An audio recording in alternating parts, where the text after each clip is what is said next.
우리의 최순실 씨가 박근혜와 함께 대내외 정치 활동에 깊이 관여한 정황이 담긴 녹취록이 법정에서 공개가 됐어요. 이게 이제 법정에서 공개된 거기 때문에 우리는 이제 기사로 녹취록만 받아볼 수밖에 없는데 이게 지금 내용이 되게 재밌는 게 많이 들어 있습니다. 그동안 이야기로만 전해졌던 거죠. 이렇게 최순실이 청와대에 직접 가서 여러 수석들하고 이런저런 회의를 했다고 이야기 에피소드 형태로만 전해졌는데 이번에 녹취록이 공개된 건 처음이죠. 그렇죠. 이게 박근혜와 정호성과 최순실이 회의하는 육성이 녹음이 된 거예요. 들어보고 싶은데 어떻게 들을 수가 저도 없을까요? 궁금해 죽겠어요. 예, 예. 근데 이 녹음이 된 것을 이번에 CD로 구워서 법정에 제출을 했어요. 어떤 내용인지 잠시 이야기를 해드리면 최순실, 박근혜, 정호성 이렇게 셋이 앉아있는 자리에서 박근혜가 이렇게 말합니다. 새 정부에서 하려는 게 크게 두 가지가 있다. 하나는 복지, 하나는 창조경제. 창조경제를 통한 경제성장. 자, 두 가지가 중요하고 그 다음엔 한반도 신뢰 평화를 구축하겠다. 이렇게 얘기를 해요. 굉장히 정상적인 것 같죠? 그러면서 최순실이 경제부흥이라는 단어가 좋네요. 라고 이야기를 하니까 박근혜가 경제부흥, 국민행복이라고 대답을 합니다. 여기에 최순실이 국민행복도 좋다. 라고 화답을 합니다. 이거 정말 중요한 건 이 톤이 중요한 거거든요. 예를 들어서 박근혜의 독특한 그 어물어물하는 그 말투 있죠. 그 새 정부에서 하려는 게 크게 두 가지다. 복지, 창조 경제를 통한 경제 성장. 그리고 그 다음이 한반도 신뢰 평화 구축. 이렇게 유리하게 말하지는 않았을 거란 말이죠. 아, 그렇죠. 떠듬떠듬 했겠죠. 떠듬떠듬 이렇게 이런 키워드만 가지고 이야기를 하면 최 씨가 이제 경제부흥이라는 단어가 좋아. 그러니까. 이렇게 이야기를 했지 않았을까. 마치 컨펌해주는 것처럼, 그래, 여기, 그러니까, 이게 좋다. 그러면 박근혜가, 경제부흥, 국민행복, 이렇게. 이게 이제 앞에 국민행복이라는 단어는 박근혜의 공약사항 중에 하나였어요. 네. 그러니까 경제부흥이라는 단어가 좋아. 그러니까, 네. 경제부흥, 국민행복. 이렇게 이제 반응이 나온 거예요. 그러니까 또 최순실이, 국민행복 좋네. 이런 거. 컨펌해주는 역할이네. 네. 여기에 또 최순실이 이렇게 이야기를 합니다. 거기에 문화를 넣으셔서 국가 기조가 형성이 돼야 재외 공관하고 대사관하고 그런 걸 다 내려주셔야 됩니다.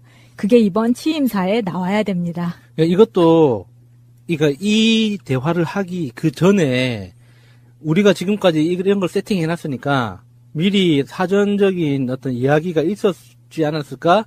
상상할 수밖에 없잖아요. 베트남 공사에도 사전 작업을 해놓은 게 있고, 라오스에도 작업을 해놓은 게 있고, K타운이라고 해요. K타운이라고 해가지고 여러 군데 나라에다가 미리 깔아놓은 것들이 있었잖아요. 그래서 그런 것들을 하나로 묶어가지고 아도를 치려면 이제 취임사에 문화 관련된 이야기를 꼭 해야 된다. 그런 이야기였겠죠. 이게 정말 웃겨요. 이게 맨 처음에 고영태 씨가 연설문을 썼다는 이야기를 들었다. 이걸로 출발을 하잖아요. 그러다가 태블릿 PC가 발견이 되고 그 태블릿 PC에 진짜 연설문 같은 게 들어있었고. 근데 이번에 녹취록을 이렇게 나오면서 이게 완전히 빼도 박도 못하는 기정사실이 돼버렸어요. 완전히 이제는 사다리꼴이 완전히 완성된 거고요. 사다리가 완성된 거고 밑에서부터 위에까지 이제 일목요연하게 정리가 되는 거죠. 2013년 11월에 유럽 순방 갈 때도 그렇습니다. 국정원 대예선 개입 논란 때문에 문제가 많았는데 이때 아무런 입장을 내놓지 않고 나가려고 하니까 최순실이 또요, 정호성에게 이렇게 말합니다. 복지부 장관도 새로 선임이 됐고 차관도 있으니까 당부 말씀을 하고 가셔야지. 그냥 훌쩍 가는 건 아닌 것 같네요. 그냥 훌쩍 가지 말고 말하고 가라. 지금 이렇게 대통령에게 당부 말씀을 하시는 최순실. 정말 이게 원본 파일을 들어보고 싶어, 진짜. 안 그러면 전영미 씨를 초대해가지고, 전영미 씨의 목소리로. 근데 여기에 이 정호성이 한 대답이 더 웃겨요. 목요일 날 그거 하는 걸 결정을 잘 해주셔서 감사하다. 그거 안 했으면 박근혜가 생략이에요, 이거는. 그거 안 했으면 국내에는 너무 입 닫는 거 아니냐, 이런 얘기 있었을 것입니다. 이렇게 최순실한테 얘기를 해버려요. 최순실에게 감사의 이야기를 전하죠. 정호성 비서관이 최순실한테 했다는 거잖아요. 그러니까요. 네. 회의하는 걸 결정해 주셔서 고맙습니다. 그러면은 박근혜가 대통령보다 더 높은 사람인 그렇죠. 거네. 그러니까요. 이거 좀 충격이다. 설마 진짜 어떻게 이런 이야기를 이렇게 또 뻔뻔하게 애들을 하고 있었는지. 나는 왜 최순실을 진작에 몰랐을까? 좀 가깝게 지내고 싶은. 지금이라도 가까이 지낼 수 있어요. 면회 가세요. 그리고 굉장히 꼼꼼하게 최순실이 박근혜 일정이라던가 말 한마디 하는 거를 챙깁니다. 이 정도면 청와대 문고리 3인방을 한테 업무 지시를 따박따박 하는 거 보면 역시인데 우리나라 대통령은 최순실이었던 거 맞아요. 최태민 또 이야기 생각하시는 거 아니에요? 아니 거기까지 안 가고 이제는 갈 필요도 없어. 언니인가 엄마인가 막 이런. 우리나라 대통령은 최순실이 맞았고 박근혜는 그냥 외교의 얼굴 마담, 왕정국가 뭐 이런 개념이었던 게 맞는 것 같아요. 정말 치 떨리네. 근데 지금 상황하고 되게 맞물리는 이야기를 최순실이 합니다. 한번 들어보세요. 여야가 합의를 해서 이렇게 그거를 해달라고. 그거를 이렇게 그거를 하라고 해달라고 내가 요구했음에도 계속 이렇게 예산을 묶어둔 채 정쟁을 이끌고 가는 것은 바람직하지 못하고 국민들에게도 전혀 도움이 되지 않는다고 본다. 국정을 이렇게 1년 동안 하는 것이 야당한테 국민을 위한 것인지 물어보고 싶다. 이거 우리가 지금 야당한테 물어보고 싶은 이야기를 똑같이 하고 있는데요. 그러면서 이런 말을 이런 식으로 한번 하려고 한다라고 그리고 지시를 내린 거 아니에요. 와, 진짜 최순실 대단하다. 그러면 박근혜가 그동안 얘기했던 박근혜 어록에 나왔던 박근혜 그 스타일의 그렇죠. 그 언어들이 최순실 어록이었던 거네. 그러니까 자기 둘만 알아듣잖아요. 그 대명사를 하나 딱 이렇게 두고 그렇게 그게 저게 이렇게와 저렇게와 그거를 딱 자기 둘만 알고 자기들 사이에서는 일종의 명사처럼 활용하는데 그러니까 주변에서 들으면 몰라 그걸. 그러니까 받아 적는 거야, 애들이. 네. 못 알아들으니까. 그러니까 증거가 다 남은 거야. 그래서 최초에 이게 명사에서 대명사로 전환될 때에 그 문장을 찾아내기 위해서 다 받아 적는 거네. 그렇지. 그렇지 않으면 알아들을 수가 없는 거예요. 그게 뭐지? 그걸 찾아봐야 돼. 문장 맥락에 맞는 그거를. 저 녹취록 안 들을래요.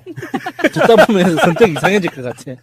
이게 지금 녹취록을 공개하는 자리에서 약간의 좀 이견이 있었는데 최 씨 쪽 변호인인 이경재가 증거 채택이 안 된 CD 파일이다. 이건 틀면 안 된다라고 이야기를 합니다. 그런데 재판부가 무슨 내용인지 알아들을 수가 없어서 같이 보면서 해야 무슨 얘기인지 귀에 들어온다. 그러면서 이 주장을 묵살하고 틀은 거예요. 그러니까 무슨 말이냐 하면 녹취록을 이렇게 A4 용지에 재판용 A4 용지에 이렇게 써 있을 거예요. 그 내용들이. 예. 도대체가 그거 봐서는 그러니까 뭔 말인지 모르겠는 거야. 종이에 적혀 있는 문장만 보고서는 이 사람들이 도대체 무슨 말인지를 모르기 맥락을 때문에 모르니까 들어봐야 되는 거야. 실제 들어보고 분위기를 파악하고 맥락을 파악하려면 이게 음성 파일이 꼭 필요하다 이런 거죠. 그렇죠. 예. 그러니까 이게 비문으로 적혀 네. 있는 거라 우리도 못 알아봤는데. 또 이렇게 보면 또 판사들이 고생이 많은 것 같기도 하고 정말 이게 뭐 어떻게 받아들여야 될지 모르겠네요. 고역일 거예요. 박근혜와 최순실을 바라보고 재판을 진행을 하는 것 자체가 굉장히 큰 고역일 겁니다. 박근혜는 뭐 이제 안 나오지만 예전에 봐요. 박근혜 재판정에 앉아서 피의자인데 재판 받는 입장인데 앉아서 꼬박꼬박 졸지를 않나. 뭐 볼펜 세우기나 혹시 안 했을까? 뭐 그딴 짓이나 하고 있다가 이제는 보이콧하고 최순실은 나와서 어금니 깍 다물고 먼 산 바라보고 있고 판사들도 뭐 대목을 찌시해 이거. 최순실 씨는 과거 제가 어려움을 겪을 때 도와준 인연으로 지난 대선 때 주로 연설이나 홍보 등의 분야에서 저의 선거 운동이 국민들에게 어떻게 전달되는지에 대해 개인적인 의견이나 소감을 전달해주는 역할을 하였습니다. 일부 연설물이나 홍보물도 같은 맥락에서 표현 등에서 도움을 받은 적이 있습니다. 취임 후에도 일정 기간 동안은 일부 자료들에 대해 의견을 들은 적도 있으나 청와대의 보좌 체계가 완비된 이후에는 그만두었습니다.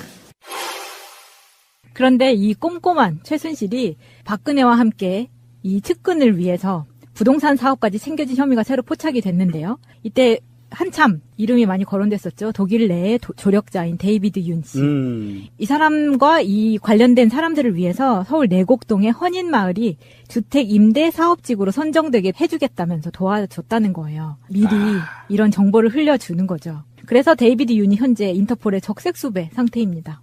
뭐 하나 잡혀 들어오겠네? 외모가 그냥 딱 보면은 알아보게끔 생겼더라고요. 아, 그래요? 정유라 아기 돌잔치 독일에서 할 때 그 네. 사진에 찍혀 있어요. 그 데이비드라는 이름 자체가 그 다비드 상의 다비드에서 유래된 거 아니에요? 네. 그러니까 그렇게 비슷하게 닮았다는 거예요? 아니, 그렇진 않고, 백발에 그냥 딱 봐도 눈에 띄게 생겼는데, 이 사람하고 자영업자 한모 씨, 이 두 명이 이제 우선 수사 대상이고요. 이때 성공보수 50억 원을 약속을 받으면서 착수금 명목으로 3억 원을 받은 것이 검찰이 파악한 상태입니다. 뉴스테이 사업이라는 게 민간 사업자가 기업형으로 주택 임대업을 하는 것을 말하거든요. 뉴스테이 사업이라고. 그러니까 이게 쉽게 이야기하면 새로 안 짓고 기존에 있는 주택을 공공에서 매입을 해서 재분양하는 이제 이런 방식을 말하는 거죠. 아니 이제 그걸 민간이 예. 주택을 갖고 임대 사업을 하는 거예요. 그러니까 아파트를 내가 10동을 갖고 만약에 10동이라고 그러면 10동을 갖고 임대 사업을 할 수 있는 거예요. 그런데 그거를 적법한 절차에 따른 게 아니고 박근혜와 최순실이 그 이권에 개입을 해서 특혜를 줘버린 거죠. 그리고 정권을 이용해서 특혜를 준 거고요. 이름은 정확하게 지었네요. 뉴스테이라는. 뉴스테이 말은 좋아요. 그런데 이게 사실은 중요한 부분이에요. 지금 문재인 정부에서도 이 비슷한 사업을 진행하겠다고 국토부 장관이 이야기를 했어요. 무슨 말씀이냐면 내년 4월부터는 다주택 보유를 제한하잖아요. 4월 1일부터. 그러면서 그 전에 이 다주택을 갖고 있는 사람들이 임대사업자 신고를 해라. 그리고 임대사업자 신고를 하면 소득신고가 되는 거잖아요. 이 임대료를 받아서 소득신고를 100% 하면 건강보험료를 좀 깎아주게. 신고해. 안 하면 너희들 다쳐. 이렇게 이제 정책이 나왔는데 맥락은 완전히 달라요. 그런데 맥락은 다른데 박근혜 정부 시절에 이 박근혜와 최순실이 데이비드 윤과 한씨 이 양반들한테 특혜를 주기 위해서 뉴스테이 사업을 그렇게 헌인지구에다가 만들어주려고 했다라는 게 정황이 포착이 되고 뇌물을 받았다는 거잖아요. 그러면 뭐 이 데이비드 윤 들어오면 더 많은 혐의가 밝혀지겠는데요. 그동안 독일에 도피시키려고 했던 그 자금들에 대한 내역들 뭐 이런 부분들도 나오지 않을까 싶으네요. 그때의 상세한 이야기. 이 사람이 그때 당시에 굉장히 독일 생활을 도와준 사람으로 핵심이죠. 네, 네. 핵심 인물이기 때문에요. 정유라가 계속 도피하고 은닉하고 언론사로부터 숨어들을 수 있었던 가장 핵심이 데이비드 윤이었던 걸로 파악이 되고요. 이 사람은 단독으로 움직여서는 불가능한 일들을 했어요. 우리나라 정보기관으로부터도 숨었어요. 그랬던 사람이기 때문에 이 사람한테 깊숙하게 국정원도 관련이 돼 있을 거고 검찰 일부, 경찰 일부, 국세청 일부, 금융감독원 일부, 은행권 일부 다 관련이 돼 있을 거예요. 데이비드 윤 씨 이 방송을 들으신다면 강 근처에 가지 마십시오. 큰일 납니다. 위험합니다. 그리고 번개탄 없는 나라에만 계세요. 하나 이렇게 딱 두고 그렇게 그게 저게 이렇게와 저렇게와 그거를 딱 자기 둘만 알고 자기들 사이에서는 일종의 명사처럼 활용하는데 그러니까 주변에서 들으면 몰라 그걸. 그러니까 받아 적는 거야 애들이 못 알아들으니까. 아. 그러니까 증거가 다 남은 거야. 그래서 최초에 이게 명사에서 대명사로 전환될 때에 그 문장을 찾아내기 위해서 다 받아 적는 거네. 그렇지. 그렇지 않으면 알아들을 수가 없는 거예요. 그게 뭐지? 그걸 찾아봐야 돼. 문장 맥락에 맞는 그거를. 저 녹취록 안 들을래요. 듣다 보면 성격 이상해질 것 같아. 이게 지금 녹취록을 공개하는 자리에서 약간의 좀 이견이 있었는데 최 씨 쪽 변호인인 이경재가 증거 채택이 안 된 CD 파일이다. 이건 틀면 안 된다라고 이야기를 합니다. 그런데 재판부가 무슨 내용인지 알아들을 수가 없어서 같이 보면서 해야 무슨 얘기인지 귀에 들어온다. 그러면서 이 주장을 묵살하고 틀은 거예요. 그러니까 무슨 말이냐 하면 녹취록을 이렇게 A4 용지에 재판용 A4 용지에 이렇게 써 있을 거예요. 그 내용들이. 예. 도대체가 그거 예. 봐서는 그러니까 뭔 말인지 모르겠는 거야. 종이에 판사가. 적혀 있는 문장만 보고서는 이 사람들이 도대체 무슨 말인지를 모르기 맥락을 때문에 모르니까 들어봐야 되는 거야. 실제 들어보고 분위기를 파악하고 맥락을 파악하려면 이게 음성 파일이 꼭 필요하다 이런 거죠. 그렇죠. 그러니까 이게 비문으로 적혀 네. 있는 거라 우리도 못 알아봤는데. 또 이렇게 보면 또 판사들이 고생이 많은 것 같기도 하고 정말 이게 뭐 어떻게 받아들여야 될지 모르겠네요. 고역일 거예요. 박근혜와 최순실을 바라보고 재판을 진행을 하는 것 자체가 굉장히 큰 고역일 겁니다. 박근혜는 뭐 이제 안 나오지만 예전에 봐요. 박근혜 재판정에 앉아서 피의자인데 재판 받는 입장인데 앉아서 꼬박꼬박 졸지를 않나. 뭐 볼펜 세우기나 혹시 안 했을까? 뭐 그딴 짓이나 하고 있다가 이제는 보이콧하고 최순실은 나와서 어금니 깍 다물고 먼 산 바라보고 있고 판사들도 뭐 대목을 찌시해 이거. 최순실 씨는 과거 제가 어려움을 겪을 때 도와준 인연으로 지난 대선 때 주로 연설이나 홍보 등의 분야에서 저의 선거 운동이 경제부흥이라는 단어가 좋아. 그러니까 경제부흥, 국민행복 이렇게 이제 반응이 나온 거예요. 그러니까 또 최순실이 국민 행복 돋네. 이런 거. 컨펌해주는 역할이네. 네. 여기에 또 최순실이 이렇게 이야기를 합니다. 거기에 문화를 넣으셔서 국가 기조가 형성이 돼야 재외 공관하고 대사관하고 그런 걸 다 내려주셔야 됩니다. 그게 이번 취임사에 나와야 됩니다. 이것도, 이 대화를 하기 그 전에 우리가 지금까지 이런 걸 세팅해놨으니까 미리 사전적인 어떤 이야기가 있었지 않았을까 상상할 수밖에 없잖아요. 베트남 공사에도 사전 작업을 해놓은 게 있고, 라오스에도 작업을 해놓은 게 있고, K타운이라고 해요. K타운이라고 해가지고 여러 군데 나라에다가 미리 깔아놓은 것들이 있었잖아요. 그래서 그런 것들을 하나로 묶어가지고 아도를 치려면 이제 취임사에 문화 관련된 이야기를 꼭 해야 된다. 그런 이야기였겠죠. 이게 정말 웃겨요. 이게 맨 처음에 고영태 씨가 연설문을 썼다는 이야기를 들었다. 이걸로 출발을 하잖아요. 그러다가 태블릿 PC가 발견이 되고 그 태블릿 PC에 진짜 연설문 같은 게 들어있었고 근데 이번에 녹취록을 이렇게 나오면서 이게 완전히 빼도 박도 못하는 기정사실이 돼버렸어요. 예, 완전히 이제는 사다리꼴이 완전히 완성된 거고요. 사다리가 완성된 거고 밑에서부터 위에까지 이제 일목요연하게 정리가 되는 거죠. 그 2013년 11월에 유럽 순방 갈 때도 그렇습니다. 국정원 대예선 개입 논란 때문에 문제가 많았는데 이때 아무런 입장을 내놓지 않고 나가려고 하니까 최순실이 또요 정호성에게 이렇게 말합니다. 복지부 장관도 새로 선임이 됐고 차관도 있으니까 당부 말씀을 하고 가셔야지. 그냥 훌쩍 가는 건 아닌 것 같네요. 그냥 훌쩍 가지 말고 말하고 가라. 지금 이렇게 대통령에게 당부 말씀을 하시는 최순실. 정말 이게 진짜 원본 그 파일을 들어보고 싶어, 진짜. 안 그러면 전영미 씨를 초대해가지고, 전영미 씨의 목소리로. 아니, 근데 여기에 이 정호성이 한 대답이 더 웃겨요. 목요일 날 그거 하는 걸 결정을 잘 해주셔서 감사하다. 국민들에게 어떻게 전달되는지에 대해 개인적인 의견이나 소감을 전달해주는 역할을 하였습니다. 일부 연설물이나 홍보물도 같은 맥락에서 표현 등에서 도움을 받은 적이 있습니다. 취임 후에도 일정 기간 동안은 일부 자료들에 대해 의견을 들은 적도 있으나 청와대의 보좌 체계가 완비된 이후에는 그만두었습니다. 그런데 이 꼼꼼한 최순실이 박근혜와 함께 이 측근을 위해서 부동산 사업까지 챙겨진 혐의가 새로 포착이 됐는데요. 이때 한참 이름이 많이 거론됐었죠. 독일 내의 조력자인 데이비드 윤 씨. 이 사람과 이 관련된 사람들을 위해서 서울 내곡동의 헌인마을이 주택 임대 사업지구로 선정되게 해주겠다면서 도와줬다는 거예요. 미리 이런 정보를 흘려주는 거죠. 그래서 데이비드 윤이 현재 인터폴의 적색수배 상태입니다. 뭐 하나 잡혀 들어오겠네? 외모가 그냥 딱 보면은 알아보게끔 생겼더라고요. 아, 그래요? 정유라 아기 돌잔치 독일에서 할 때 그 네. 사진에 찍혀 있어요. 그 데이비드이라는 이름 자체가 그 다비드 상의 다비드에서 유래된 거 아니에요? 네. 그러니까 그렇게 비슷하게 닮았다는 거예요? 아니 그렇진 않고 백발에 그냥 딱 봐도 눈에 띄게 생겼는데 이 사람하고 자영업자 한모 씨 이 두 명이 이제 우선 수사 대상이고요. 이때 성공보수 50억 원을 약속을 받으면서 착수금 명목으로 3억 원을 받은 것이 검찰이 파악한 상태입니다. 뉴스테이 사업이라는 게 민간 사업자가 기업형으로 주택 임대업을 하는 것을 말하거든요. 뉴스테이 사업이라고. 그러니까 이게 쉽게 이야기하면 새로 안 짓고 기존에 있는 주택을 공공에서 매입을 해서 재분양하는 이제 이런 방식을 말하는 거죠. 아니 이제 그걸 민간이 예. 주택을 갖고 임대 사업을 하는 거예요. 그러니까 아파트를 내가 10동을 갖고 만약에 10동이라고 그러면 10동을 갖고 임대 사업을 할 수 있는 거예요. 그런데 그거를 적법한 절차에 따른 게 아니고 우리의 최순실 씨가 박근혜와 함께 대내외 정치 활동에 깊이 관여한 정황이 담긴 녹취록이 법정에서 공개가 됐어요.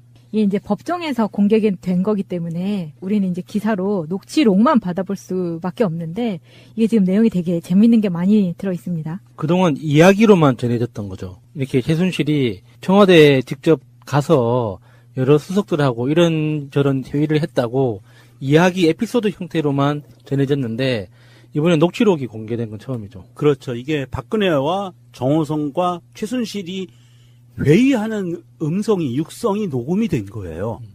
들어보고 싶은데 어떻게 들을 수가 저도 없을까요? 궁금해 죽겠어요. 네, 네. 근데 이 녹음이 된 것을 이번에 CD로 구워서 법정에 제출을 했어요. 어떤 내용인지 잠시 이야기를 해드리면 최순실 박근혜, 정호성 이렇게 셋이 앉아있는 자리에서 박근혜가 이렇게 말합니다. 새 정부에서 하려는 게 크게 두 가지가 있다. 하나는 복지, 하나는 창조경제. 창조경제를 통한 경제성장. 자, 두 가지가 중요하고 그 다음엔 한반도 신뢰 평화를 구축하겠다. 이렇게 얘기를 해요. 굉장히 정상적인 것 같죠? 그러면서 최순실이 경제부흥이라는 단어가 좋네요. 라고 이야기를 하니까 박근혜가 경제부흥, 국민행복이라고 대답을 합니다. 여기에 최순실이 국민행복도 좋다라고 화답을 합니다. 이거 정말 중요한 건 이 톤이 중요한 거거든요. 예를 들어서 박근혜의 독특한 그 어물어물하는 그 말투 있죠. 그 새 정부에서 하려는 게 크게 두 가지다. 복지, 창조 경제를 통한 경제 성장. 그리고 그 다음에 한반도 신뢰 평화 구축. 이렇게 유리하게 말하지는 않았을 거란 말이죠. 아, 그렇죠. 떠듬떠듬 했겠죠. 떠듬떠듬 이렇게 이런 키워드만 가지고 이야기를 하면 최 씨가 이제 경제부흥이라는 단어가 좋아. 그러니까 딱 이렇게 이야기를 했지 않았을까. 마치 컨펌해주는 것처럼 그래 여기 그러니까 이게 좋다. 그러면 박근혜가 경제부흥, 국민행복 이렇게 이게 이제 답해주고. 국민행복이라는 단어는 박근혜의 공약사항 중에 하나였어요. 네. 그러니까 그거 안 했으면 박근혜가 이제 생략이에요, 이거는. 그거 안 했으면 국내에는 너무 입 닫는 거 아니냐 이런 얘기 있었을 것입니다. 이렇게 최순실한테 얘기를 해버려요. 최순실에게 감사의 이야기를 전하죠. 정호성 비서관이 최순실한테 했다는 거잖아요. 그러니까요. 예, 회의하는 걸 결정해 주셔서 고맙습니다. 그러면은 박근혜가 대통령보다 더 높은 그렇죠, 사람인 그렇죠. 거네. 그러니까요. 이거 좀 충격이다. 설마 진짜 어떻게 이런 이야기를 이렇게 또 뻔뻔하게 애들을 하고 있었는지. 나는 왜 최순실을 진작에 몰랐을까 좀 가깝게 지내고 싶은 지금이라도 가까이 지낼 수 있어요. 면회 가세요. 그리고 굉장히 꼼꼼하게 최순실이 박근혜 일정이라던가 말 한마디 하는 거를 챙깁니다. 이 정도면 청와대 문고리 3인방을 한테 업무 지시를 따박따박 하는 거 보면 역시인데. 우리나라 대통령은 최순실이었던 거 맞아요. 최태민도 이야기 생각하시는 거 아니에요? 아니, 거기까지 안 가고, 이제는 갈 필요도 없어. 언니인가 엄마인가 막 이런. 우리나라 대통령은 최순실이 맞았고, 박근혜는 그냥 외교의 얼굴마담, 왕정국가, 뭐 이런 개념이었던 게 맞는 것 같아요. 정말 치 떨리네. 근데 지금 상황하고 되게 맞물리는 이야기를 최순실이 합니다. 한번 들어보세요. 여야가 합의를 해서 이렇게 그거를 해달라고.